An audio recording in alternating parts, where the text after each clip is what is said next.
Hey guys, this is Chunky Panda here, back trying to get out of this menu. There we go. Back here with some more home in the last episode. Shit went down. We've made some interesting discoveries. This was the old photo of the other man I assume I found in the house. I recall those deep faded remains.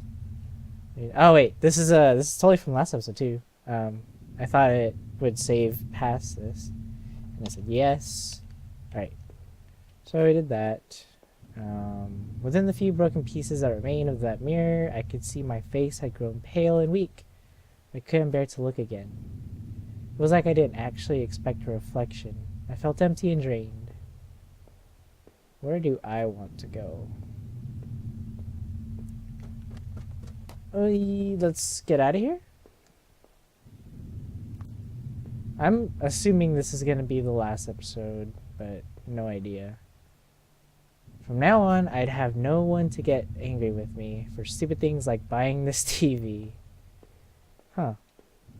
What's this? It was a letter I had taken from the postbox. Rachel, were you really having an affair with Norman? But why? I didn't think things were that bad.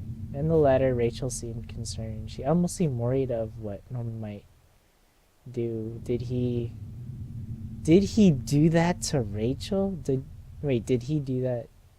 Did he do that to Rachel? Oh man. I don't know. It sounded like, just the way the letter was worded, it sounded like they did stuff.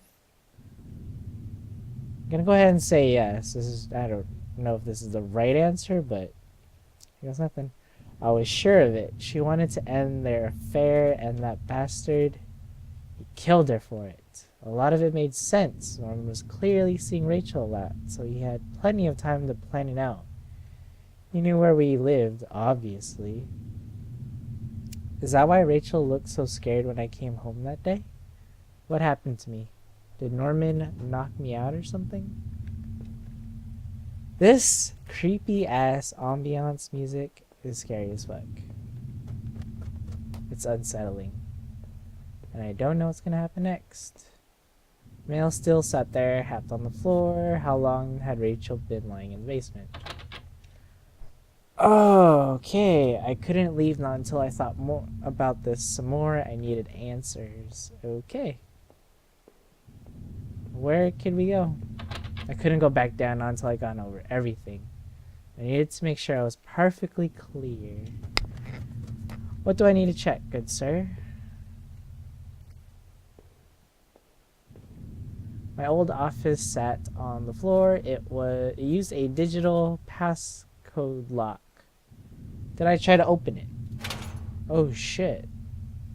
The safe to use an 8-digit code. What was that damn code again? Oh. Alright guys, through sheer luck and total random pressing of the keyboard numbers and letters, I figured it out. The code worked. I pulled open the small safe door and peered inside. Totally didn't cheat, by the way. There was a photo in there of Rachel and I when we first moved to town. In it, we were smiling outside the front of the house, which looked like a real mess. We looked happy, though. Odd. I couldn't remember who took that photo. Inside the safe was also an envelope. The front of it read, "Do not open until I tell you." I guess this was a good time as any to see what was inside. Did I open the envelope and read what was inside? Yes. I tore open the envelope and removed the yellow lined paper inside. On it was a letter written in a hand that looked familiar. The letter read, "I know this whole event has probably been pretty difficult. You can't imagine how hard it's been for me, too." Well, maybe you can. This isn't meant to be an excuse, but... well, I hope you can better understand why I've done what I've done. Moving to this town seemed like such a dream.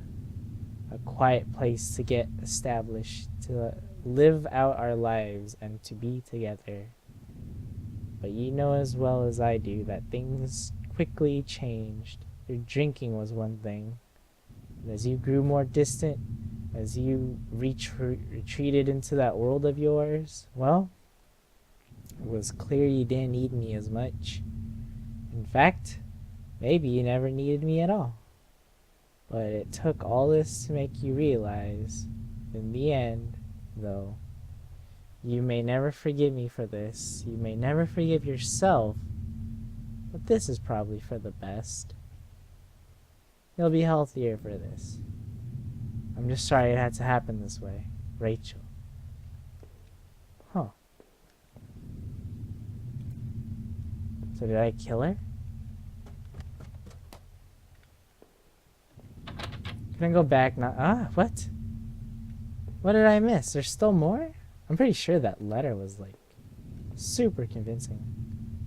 There would be no more dinners here, no more chit chat over breakfast, at least not for us. It was the key card I found in the factory, the one that allowed me to slip through that door. It seemed to me that it was probably Norman's. But if that was true, what was he doing back at the plant? Did I think Norman was going back to the factory? Sure. It must have been him. He must have been using the old locker room. Do I have my shit straight now? Can I go downstairs and look at her dead body? Nope. My wallet, maybe I'll sleep in again, or maybe someone stole it from me. Norman's store, that forest, the water tower. Was I at those places before? Maybe. I didn't see how it could have happened any other way. I must have been the one to lose my wallet and its contents. But what does that mean? What does it all mean? I don't know. It seemed like I had seen all there was. Maybe I thought I was ready to go back into the basement. Thank you. Maybe there wouldn't be anything for me to find, but I had to at least take a look. Here we go. Ba-dum, ba-dum, ba-dum. Now that I stood there, I realized I couldn't go back into that room again. I had already seen too much. I needed to put an end to the situation one way or another. Go in there, man. Hello? Oh gosh, I always think it's a door opening, but it's like nothing. There was nothing for me here anymore. No reason to stay in that house. Did I leave, never to return? We're done. Living in this town hadn't been easy. The plane had helped me in some way to stay grounded. It kept me in line, gave me something to do, and helped me get away from my past. When the factory closed, everything changed. I guess that was when I had started sleepwalking, disappearing for hours at a time. I had MRIs and piles of doctor's reports, but nothing seemed to help. Not even drinking. But I swear I tried to give it up. I know it. The sleepwalking never really went away, though. But I know Rachel had tried. I know she even tried to be there for me, even when everything was falling apart.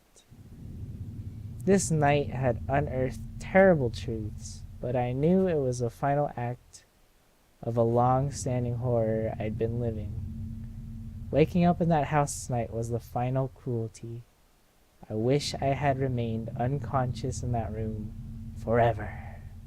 It was obvious to me that the man I had found in that house had something to do with all this.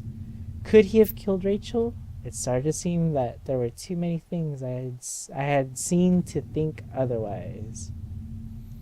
After making it out of those tunnels, I thought those sewers might feel safer. I was wrong. The security tape I had watched showed someone being attacked by what looked like two people. But who was it that was attacked? I had found the contents of my wallet scattered throughout town. Why the hell had I been out there? Had my sleepwalking gone to some new extreme? I thought that I couldn't account for my whereabouts, but knew I had been to that forest and even Norman's place. Well, it was terrifying. I didn't know what that meant, but at least I had recovered my things. Hopefully, I thought that would cover my tracks so I wouldn't be blamed for all this. The tangled mess of that horrible forest was an experience I'd never want to repeat. It was clear, at least, that Norman had been going back to the old plant. Maybe he was the one who had boarded up that locker room, who had been drinking up there in that secret hiding place. So he killed that guard then? Must have. Maybe he found out, or the guard had caught him on patrol. Damn it, Norman. Why? After the factory, I thought I might need some solace?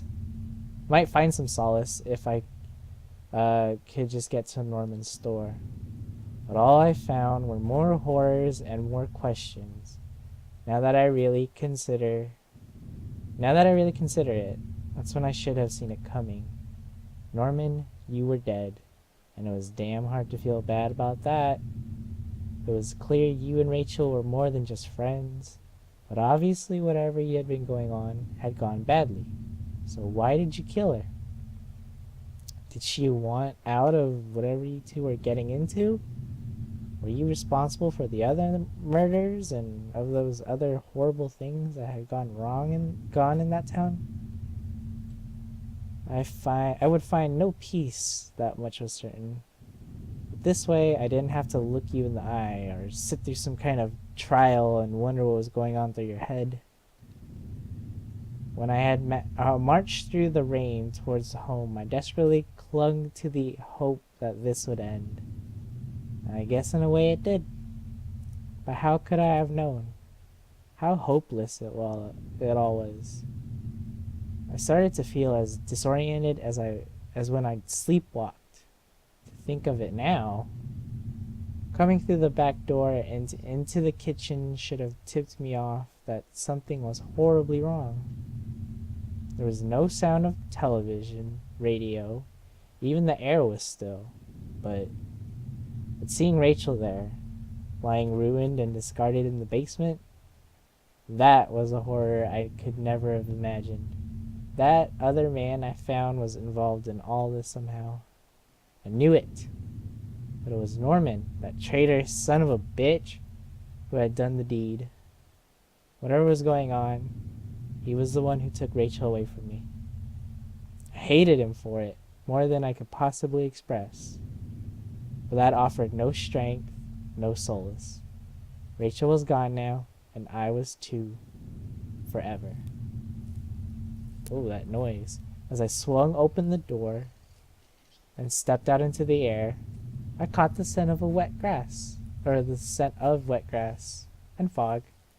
Rachel, my beautiful wife, just the thought of her again, cold and inert, shook me from head to toe.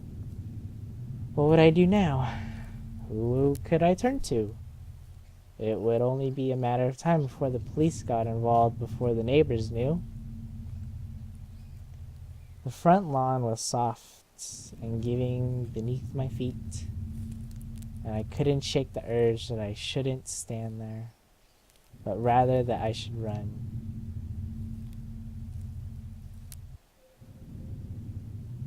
Huh? Is that it? Seriously? Did I get a good ending, or was that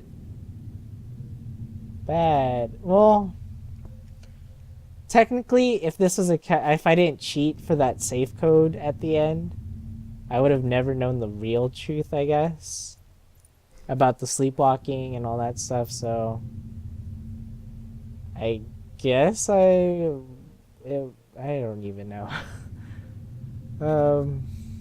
Well, it was a good game.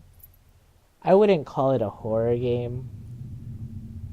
It was more of a thriller, and I say that just because there wasn't any. I'm glad that there wasn't any like cheap jump scares or like some creepy monster trying to get you the whole time. It was actually just like scared of what was gonna happen, or I was trying to figure out what was happening. I guess that's it for home. It was a nice short little game. I actually enjoyed it for what it was. It was only 75 cents when I bought this on Steam, so you know, great deal. It was a great game. I don't really see much point into replaying this for a different ending because I think I did pretty good for what I got so far. Like I got most of the information. I opened the safe, obviously, which most players don't do on their first time, unless they cheat like I did. Yeah, I mean, can't really get much better than that. So, moral of the story: don't cheat on your sleepwalking husband. um, well, that does it for home. So I hope you guys enjoyed watching again. Hope to see you guys for my next Let's Play. And until then, keep it chunky. Bye.